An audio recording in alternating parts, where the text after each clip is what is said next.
আজ আমরা এমন একটি গুরুত্বপূর্ণ বিষয় নিয়ে কথা বলবো যা শুধু একটি পরিবারের নয়, বরঞ্চ রাষ্ট্র ও সমাজেরই দায়িত্ব। বিশেষ চাহিদা সম্পন্ন শিশু। কিন্তু কারা এই বিশেষ চাহিদা সম্পন্ন শিশু? এরা এমন ধরনের শিশু যারা শারীরিক, মানসিক, বুদ্ধিভিত্তিক এবং আচরণগত কিছু সমস্যায় ভুগছেন এবং যাদের প্রয়োজন আরও বেশি শিক্ষা, সচেতনতা এবং বিশেষ যত্ন। প্রিয় দর্শক, বিশ্ব স্বাস্থ্য সংস্থার জরিপ মতে পুরো বিশ্বের 15%-রও বেশি শিশু এর কাতারে রয়েছে এবং বাংলাদেশও এর ব্যতিক্রম নয়।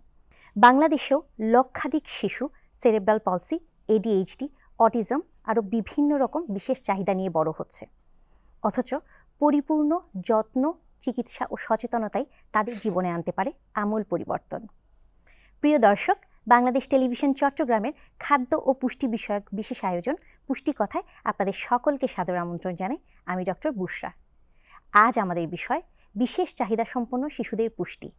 আর এই বিষয়ে আলোচনার জন্য আমাদের স্টুডিওতে আজ উপস্থিত আছেন বিশিষ্ট এবং স্বনামধন্য শিশুরোগ বিশেষজ্ঞ ডাক্তার মোহাম্মদ শাহাবুদ্দিন, অধ্যাপক ও বিভাগীয় প্রধান, শিশুরোগ বিভাগ, মেরিন সিটি মেডিকেল কলেজ ও হাসপাতাল, চট্টগ্রাম। স্যার, আজকে আমরা আপনাকে আমাদের মাঝে পেয়ে খুবই আনন্দিত। আপনাকে অসংখ্য ধন্যবাদ আমাকে ইনভাইট করার জন্য। আপনার কাছে আমার প্রথম প্রশ্ন, বিশেষ চাহিদা সম্পন্ন শিশু বলতে আসলে আমরা কি বুঝি এবং বাংলাদেশের প্রেক্ষাপটে এই কি ধরনের বিশেষ চাহিদা সম্পন্ন শিশুদেরকে বেশি দেখা যায়? বিশেষ চাহিদা সম্পন্ন শিশু বলতে আমরা তাদেরকে বুঝি যাদের বিশেষ যত্নের প্রয়োজন, বিশেষ এডুকেশনের প্রয়োজন এবং বিশেষ চিকিৎসার প্রয়োজন। তো আমাদের সচরাচর যেসব বাচ্চাগুলো স্বাভাবিক থাকে ওদের চেয়ে কিন্তু এই বিশেষ চাহিদা সম্পন্ন বাচ্চাগুলো কিন্তু খুবই আলাদা এবং এই জন্য তাদের স্পেশাল অ্যাটেনশন, স্পেশাল কেয়ার নিতে হয়। বাংলাদেশের প্রেক্ষাপটে আমরা কি ধরনের বিশেষ চাহিদা সম্পন্ন শিশু বেশি দেখে থাকি? আমরা এই বিশেষ চাহিদা সম্পন্ন শিশুর মধ্যে সবচেয়ে বেশি দেখি যে সেরেব্রাল পলসি, তো আর এরপরে হচ্ছে অটিজম স্পেকট্রাম ডিসঅর্ডার, যেটাকে আমরা বলি ASD বলি, অটিজম। এরপরে হচ্ছে attention deficit hyper active disorder, যেটাকে আমরা বলি খুব চঞ্চল প্রকৃতির, এক জায়গায় স্থির থাকে না। এরপর বিভিন্ন ধরনের বিহেভিয়ারাল ডিসঅর্ডার থাকে। তারপর অনেকে হয়তো দেখা যায় কানে শুনে না, চোখে দেখে না, এবং হয়তো যারা প্যারালাইসিস, এই ধরনের বাচ্চাগুলোকে আমরা কিন্তু খুব সচরাচর বেশি দেখা যায়। এই ধরনের শিশুদের পুষ্টি ও জীবনযাত্রার মান কেন আলাদা এবং তারা কেন বেশি গুরুত্ব পেয়ে থাকে? নর্মাল বাচ্চাদের এক ধরনের শিশু পুষ্টি আমাদের দিতে হয় এবং বিশেষ চাহিদা সম্পন্ন শিশু যারা আছে ওদেরকে কিন্তু আলাদা স্পেশাল আমাদেরকে পুষ্টিগুলো দিতে হয়। যেমন আমরা প্রতিদিন যেসব খাবারগুলো খাই, যে সকাল থেকে ধরেন রুটি, ডিম, ভাজি, ভাত, ডাল, মাছ, মাংস, কিন্তু এই বিশেষ চাহিদা সম্পন্ন শিশুদের কিন্তু এইসব পুষ্টি থেকে কিছু আমাদেরকে স্পেশাল অ্যাটেনশন দিতে হয়। যেমন সায়েন্টিস্ট এবং গবেষণা বলছে যে যেসব বাচ্চারা বিশেষ চাহিদা সম্পন্ন শিশু ওদের কিন্তু গ্লুটেন মুক্ত এবং ক্যাসেন মুক্ত এই ধরনের খাবার আমাদেরকে দিতে হয়।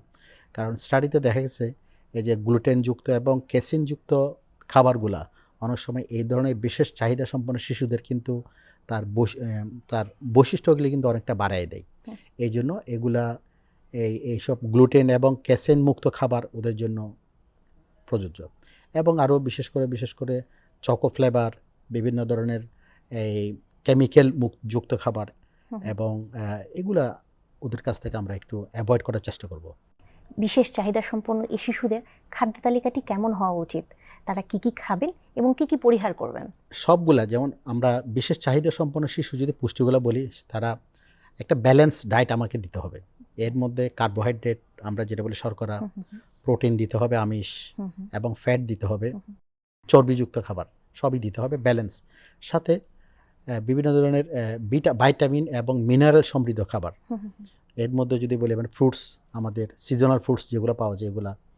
তারপর আমরা বেশি একটু মোটামুটি অ্যাভয়েড করবো যেমন আইসক্রিম, বেশি মিষ্টি জাতীয় খাবার, আইসক্রিম, চকো ফ্লেভার খাবার, এই যে কিছুক্ষণ আগে বললাম গ্লুটেন এবং কেসেন ফ্রি খাবার, যেগুলো বার্লিতে পাওয়া যায়, আটাতে পাওয়া যায়, ময়দাতে পাওয়া যায়, সুজিতে পাওয়া যায়, তারপর হচ্ছে নুডলসে পাওয়া যায়। এই খাবারগুলো আমরা ওদেরকে যতদূর পারে একটু অ্যাভয়েড করবো। স্যার, সবজি এবং ফলের কথা বললেন, কী ধরনের শাকসবজি এবং কী ধরনের ফল বাংলাদেশের প্রেক্ষাপটে খাওয়ানোটা খুবই জরুরি? আসলে আমাদের বাংলাদেশ এমন একটা দেশ, এখানে কিন্তু সারা বছরই কিন্তু এখন সবজি পাওয়া যায়, বিভিন্ন ধরনের শাক পাওয়া যায়। জি জি। তো লোকালি অ্যাভেলেবল আমাদের আশেপাশে যেসব জিনিস তৈরি হয় আমাদের চাষিরা তৈরি করে, বিভিন্ন ধরনের সবজি যেগুলো আছে অ্যাভেলেবল আমাদের এই শাক সবজি যেগুলো আছে এগুলো ইউজুয়াল যেগুলো আমরা ঘরের মধ্যে খাই এগুলো খাবে ওরা। এই সকল শিশুদের মধ্যে স্থূলতা এবং পুষ্টিহীনতা দুটোই কেন এত বেশি দেখা যায়? এই বিশেষ চাহিদা সম্পন্ন শিশু যারা আছে, আমি যেটা বললাম অটিজম, সেরেব্রাল পলসি, এই যে সেরেব্রাল পালসি যদি বলি, সেরেব্রাল পালসি এটা আসলে জন্মের পর যদি কোনো বাচ্চা যদি দেরিতে যদি অক্সিজেন পায় বা দেরিতে কান্না করে, এই ধরনের বাচ্চাগুলো কিন্তু পরবর্তীতে সেরেব্রাল পলসিতে ভোগে। তো এদের একটা সমস্যা হয়, সেটা হচ্ছে কি যে এই যে মোটর অ্যাক্টিভিটি বলতে আমরা মেডিকেল টার্মে বাংলায় যদি বলি, যেখানে মানে যেসব অঙ্গ প্রত্যঙ্গগুলো আমরা নিজেদের ইচ্ছায় আমরা মানে নড়াচড়া করি, এই জায়গাগুলো কিন্তু অ্যাফেক্টেড হয়। যার ফলে দেখা যাচ্ছে সেরিব্রাল পালসি যেটা বললাম, মাথা ছোট থাকে, বুদ্ধি প্রতিবন্ধী থাকে এবং ওদের ডেভেলপমেন্টগুলো দেরিতে হয়। ওগুলো হয় কি, ওদের কিন্তু খাবার বিশেষ কিছু খাবারের প্রতি ওদের কিন্তু একটা রেস্ট্রিকশন থাকে, যেটা আমরা বলি পিকি ইটার যেটা বলি মেডিকেল টার্মে। তো ওরা নির্দিষ্ট খাবার সিলেকশন ওদের থাকে, নির্দিষ্ট খাবারের কালার থাকে। তো এইসব বাচ্চাগুলো আসলে এবং মাদের কিন্তু প্রচণ্ড কষ্ট হয় এইসব বাচ্চাকে কিন্তু খাবারগুলো ম্যানেজ করা। যার ফলে এই বাচ্চাগুলা একটা নির্দিষ্ট খাবারের প্রতি আসক্তি থাকার কারণে ওই খাবারটাই বেশি খায় এবং ওইটা খেতে খেতে ওদের দৈনন্দিন মানে অ্যাক্টিভিটি, শারীরিক পরিচর্যা, ব্যায়াম এগুলো কম করে বিধায় ওদের আস্তে আস্তে আলটিমেটলি ওরা স্থূলতায় কিন্তু হয়, দিকে ধাবিত হয়। এবং স্থূলতা হলে কিন্তু আলটিমেটলি পরবর্তী জটিলতাগুলো আস্তে আস্তে কিন্তু তাদের বাড়তে থাকে। তো এইসব স্পেশাল বেবিদের বাচ্চাদের কিন্তু বিশেষ চাহিদা সম্পন্ন বাচ্চাদের কিন্তু অনেকটা কিন্তু স্থূলতায়ও হয়, আবার কিছু যে ক্ষেত্রে কিন্তু ওরা প্রোটিন এনার্জি ম্যালনিউট্রিশনে ভোগে। উভয় দিকে কিন্তু ওরা কিন্তু কেননা যখন সিলেক্ট করে খাচ্ছে তখন হচ্ছে ওরা প্রোটিনটা হয়তো বাদ দিয়ে দিচ্ছে। এবং ওদের নির্দিষ্ট একটা খাবারের যে প্রতি অ্যাফিনিটি, কালারিং, টেস্ট, নির্দিষ্ট একটা প্রতি ওদের মারাত্মক একটা অ্যাফিনিটি থাকে, যার ফলে ওখান থেকে ওদেরকে ওইসব খাবারগুলো বেশি দিন খেতে খেতে ওদের কিন্তু একটা স্থূলতায় ওবাসিটির দিকে কিন্তু ওরা যায়। স্যার, আপনি যে বললেন সিলেক্টিভ ইটিং বা পিকি ইটার যেটাই, এটা প্রতিরোধ করার জন্য আসলে কি করা যেতে পারে? আসলে এটা প্রতিরোধ করার জন্য কিন্তু মা বাবাকে এবং ফ্যামিলিকে কিন্তু প্রচুর সময় দিতে হয় এবং প্রচুর কষ্ট করতে হয়।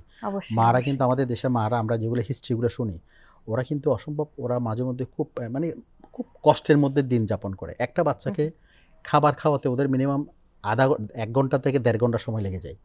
মুখের মধ্যে খাবারগুলো নিয়ে বসে থাকে, ওরা এগুলা চিউইং করে না এবং এই খাবারগুলা দিয়ে ওরা মুখের মধ্যে বসে থাকে, যার ফলে ওদের খাবার খাওয়াতে প্রচুর সময় দিতে হয়। মারা কিন্তু মাঝে মাঝে বিরক্ত হয়ে যায়।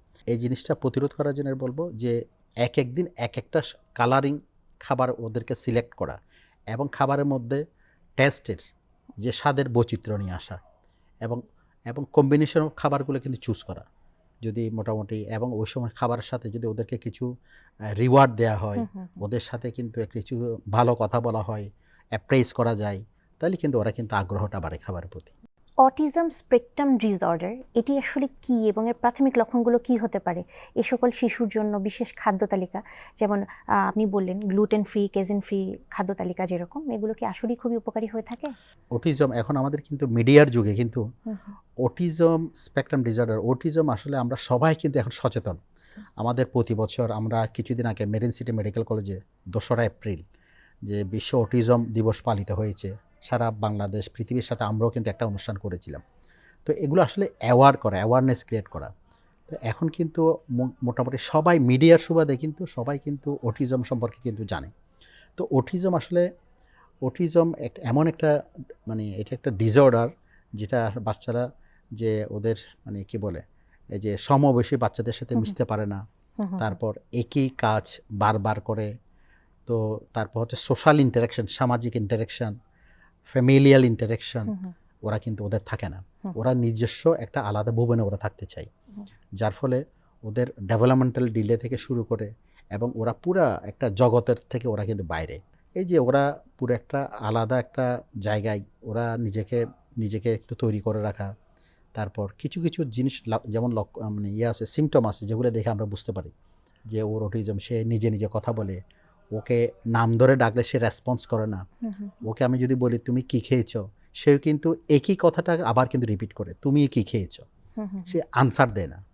এবং দেখা যায় সে মানে খুব ফ্যান ঘুরতেছে রুমের মধ্যে, ফ্যানের দিকে সে কিন্তু ঘুরতেছে। বিভিন্ন ধরনের লক্ষণ আছে এবং ওরা নির্দিষ্ট একটা টেস্টের প্রতি, নির্দিষ্ট একটা সাউন্ডের প্রতি ওদের কিন্তু একটা অ্যাফিনিটি থাকে এবং একই কাজ বারবার করে। তো অনেকগুলো আছে সিমটম এবং বিভিন্ন ধরনের ক্রাইটেরিয়া গাইডলাইনও বলেছে যে ওদের এভাবে ওদের এই লক্ষণগুলো থাকলে, এবং আমাদের মা বাবারাও কিন্তু কিন্তু এখন বেশ এই লক্ষণগুলো নিয়ে বেশ পরিচিত, এবং আর্লি বয়সে যদি কোনো একটা লক্ষণ সিমটম যদি মারা যদি বুঝে তার বাচ্চার মধ্যে এই জিনিসটা উপস্থিত আছে, ওরা খুব দ্রুত কিন্তু ডাক্তারের পরামর্শ মানে শরণাপন্ন হয়। তো আমি বলবো এখন মিডিয়ার যুগে মোটামুটি এখন সবাই জানে যে অটিজম, এবং সামাজিকভাবে এই অ্যাওয়ারনেসটা ক্রিয়েট হয়েছে। বিশেষ খাদ্য তালিকার ব্যাপারে যদি কিছু বলতেন। আচ্ছা, বিশেষ খাদ্য তালিকা আমি কিছুক্ষণ আগে যেটা বললাম আসলে অ্যাকচুয়ালি ওই যে কার্বোহাইড্রেট, শর্করা, প্রোটিন এবং ফ্যাট এই কম্বিনেশন থাকবে, সাথে ম্যাক্রো এবং মাইক্রো নিউট্রিশন এবং ভাইটামিন অ্যান্ড মিনারেল যেগুলো আছে এগুলো ব্যালেন্স থাকবে। কিন্তু ওই যে বললাম গ্লুটেন ফ্রি এবং কেসিন ফ্রি এই ধরনের খাবারগুলো তাকে দিতে হবে। তাইলে আমার এই যে আটা, ময়দা, বার্লি এগুলোতে কিন্তু গ্লুটেন আছে, এবং কেসিন আছে কোনটাতে আছে? কেসিন আছে দুগ্ধজাত যেসব খাবারগুলো, দই, দুধ যা যা আছে প্রাণীজ, এগুলো কিন্তু ক্যাসেইন আছে। সুতরাং এই ধরনের খাবারগুলো লিমিটেশন করা, মিনিমাম ইউজ করা। তো এবং অন্যান্য খাবার যেগুলো আছে এগুলো নিউট্রিশিয়াস, আমাদের যে পারিবারিক খাবার আমরা যেগুলো খাই এগুলো সবগুলো সে খাবে। স্যার, সেরেব্রাল পলসি এই রোগটিতে আক্রান্ত শিশুদের দৈনন্দিন চ্যালেঞ্জগুলো আসলে কি কি হয়ে থাকে, এবং তাদের খাদ্য গিলতে যদি অসুবিধা হয়ে থাকে তাহলে তাদেরকে আমরা কিভাবে খাবার দেব? সেরেব্রাল পালসি এটা একটা নিউরোনাল ব্রেইনের একটা নিউরনের কিন্তু, এবং ব্রেইনের একটা যথেষ্ট পর্যাপ্ত পরিমাণে গ্রোথ যেখানে হওয়ার কথা ছিল ওখানে যদি না হয়, কিছুটা যদি হ্যাম্পার হয়, সেরেব্রাল পালসি হয়।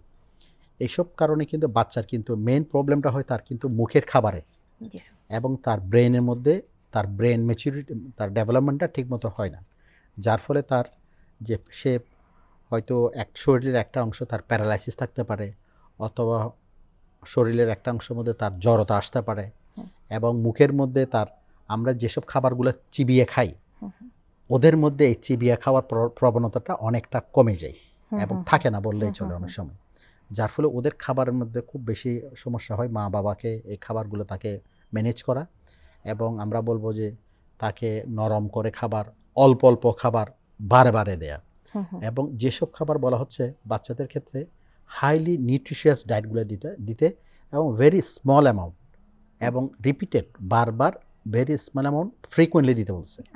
তো যে খাবারগুলোর মধ্যে আমার পুষ্টিমান একদম carbohydrate, protein, fat, vitamin, mineral থাকবে, পরিমাণে কম হোক কিন্তু আমার পুষ্টিগুণটা যেন পর্যাপ্ত পরিমাণে থাকে। যেমন খিচুড়ি দিবে, খিচুড়ির মধ্যে ওখানে আপনি মাংস, ওখানে মাছ অথবা সবজি, বিভিন্ন কালারিং সবজি দিতে পারেন, আতপ চাউল দিতে পারেন।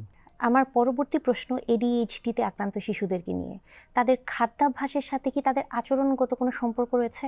এখন আমার ফ্যামিলি কিন্তু এখন আমরা খুব বেশি যেসব অবজারভেশন দেখতেছি যে খুব মানে ছোট ছোট ফ্যামিলি কিন্তু এখন গ্রাম থেকে এসে শহরের মধ্যে জীবিকার তাগিদে, যে চাকরির জন্য হয়তো আলাদা আলাদা হাজব্যান্ড, ওয়াইফ, বাচ্চা, এখানে বাচ্চাদের এই পুরো একটা যে আগে গ্রামের মধ্যে যে একটা বড় ধরনের যে এক্সটেন্ডেড ফ্যামিলির যে একটা প্রচলন ছিল, এখন ওখান থেকে মানুষ কিন্তু অনেকটা আইসোলেশন হয়ে যাচ্ছে, যার ফলে বাবা অফিসে চলে যাচ্ছে, মা বাসায় একা, মার সাথে বাচ্চারা কিন্তু থাকতেছে, এবং এখানে এই attention deficit hyper active disorder, এই বাচ্চাগুলো এত বেশি চঞ্চল থাকে, এত বেশি ওরা দৌড়ঝাঁপ করে, কোনো একটা নির্দিষ্ট জায়গায় ওদের মনোযোগ কম থাকে, এবং ওরা মনোযোগও কিন্তু দিতে চায় না।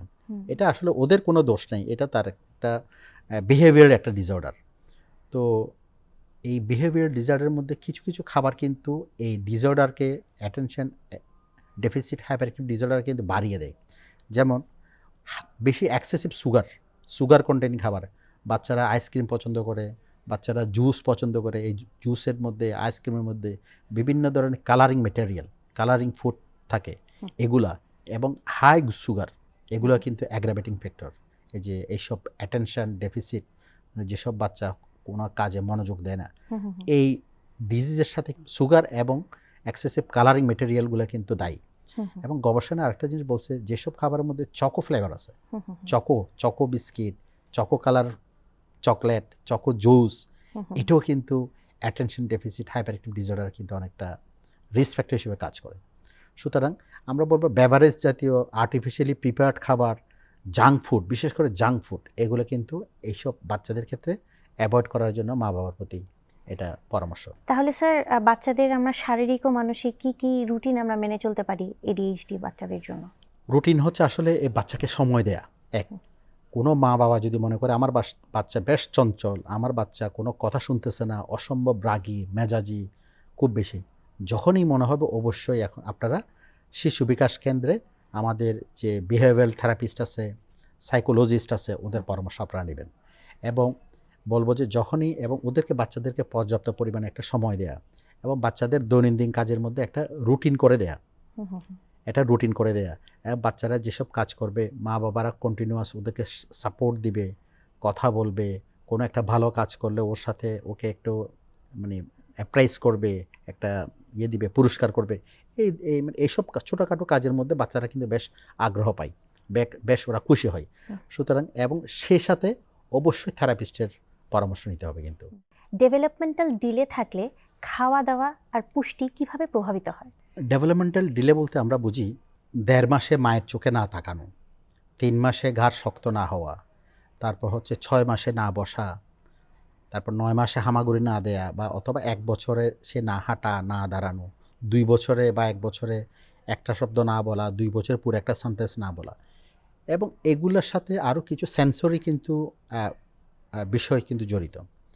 এখন এই ডেভেলপমেন্টাল ডিলে, সাপোজ আমি যদি কোনো বাচ্চা যদি তার সে ইন্টারাকশন যদি না করে, মার সাথে যদি ইন্টারাকশন না করে, মা যদি বলে যে সে আমার দিকে তাকায় না, আমি ডাকলে তাকে সে শুনে না, তাহলে এইসব বাচ্চার ক্ষেত্রে কিন্তু কিছু কিন্তু খাবার কিন্তু স্পেশালি কিন্তু অ্যাটেনশন দিতে হবে।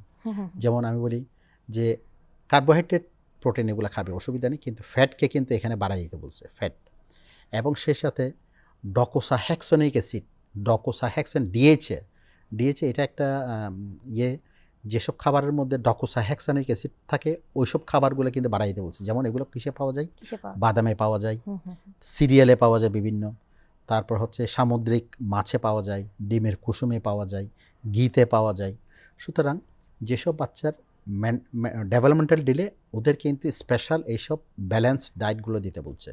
সেই সাথে আমি যদি বলি মাইক্রোনিউট্রিশনের মধ্যে জিঙ্কের ইম্পর্টেন্ট গুরুত্বটা বেশি, vitamin B6, B12, vitamin E, এগুলা কিন্তু সাপ্লিমেন্টেশনটা বেশি ইম্পর্টেন্ট। কারণ এইসব নিউট্রিশনগুলো কিন্তু আমাদের ব্রেইনের নিউরোনাল ডেভেলপমেন্টাল সাথে কিন্তু জড়িত।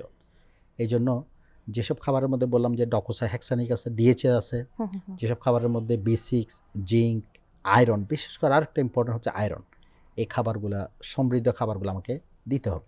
স্যার, যেসব ভিটামিন এবং মিনারেলের কথা বললেন সেগুলো সাধারণত আমাদের চারপাশের সহজলভ্য কী ধরনের খাবারে পাওয়া যেতে পারে?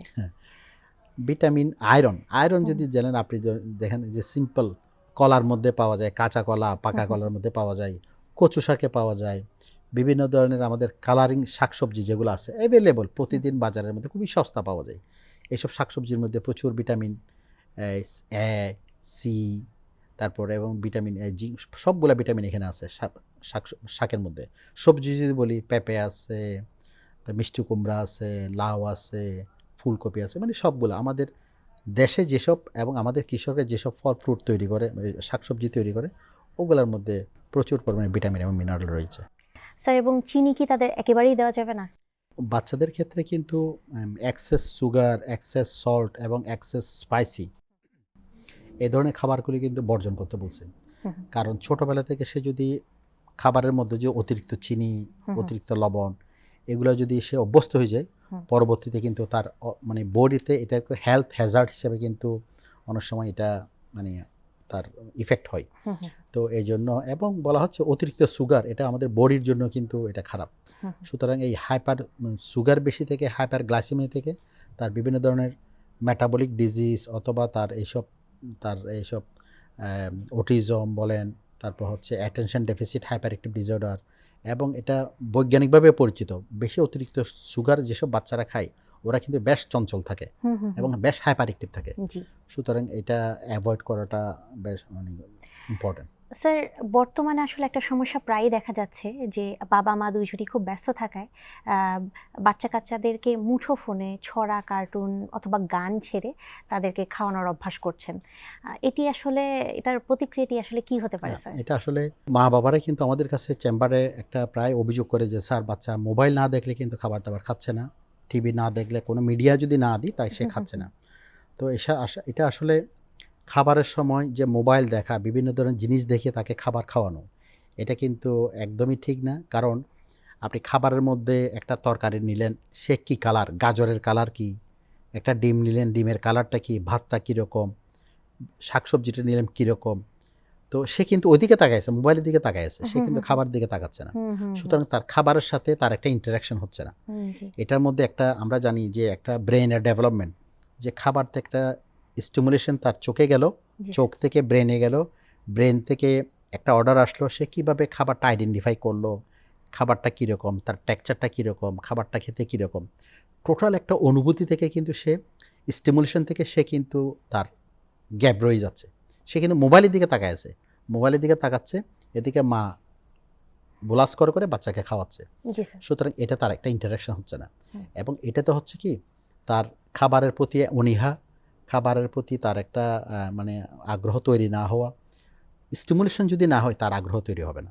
সুতরাং আমি বলবো যে এখান থেকে অন্যভাবে বাচ্চাকে একটা, আপনি বাইরে একটা কথা বলেন, ওর সাথে চোখে চোখে তাকান, একটা খাওয়ান, এরপর তাকে একটা রিওয়ার্ড দেন, তাকে একটা মানে প্রশংসামূলক একটা কথা বলেন। এগুলোর মাধ্যমে কিন্তু ওই মিডিয়া থেকে বাচ্চাকে কিন্তু সরিয়ে এদিকে ফোকাস, মনোযোগটা এদিকে দেওয়া যায়। তো আমার মনে হয় এটা করাটাই বেশ বাঞ্ছনীয়। কারণ আমাদের বাচ্চাগুলো কিন্তু দিন দিন কিন্তু খুব বেশি মোবাইল এডিক্টেড হয়ে যাচ্ছে। এই খাবারের সময় যদি মোবাইল দিয়ে খাওয়ানো হয়, তাহলে কিন্তু আলটিমেটলি এটার পরিণাম কিন্তু অত বেশি ভালোভাবে হয় না আর কি। ধন্যবাদ স্যার, আপনার গুরুত্বপূর্ণ বক্তব্য আমাদের দর্শকদেরকে দেওয়ার জন্য। আপনাকে অসংখ্য ধন্যবাদ আমাকে এই চট্টগ্রাম বিটিভিতে ইনভাইট করার জন্য।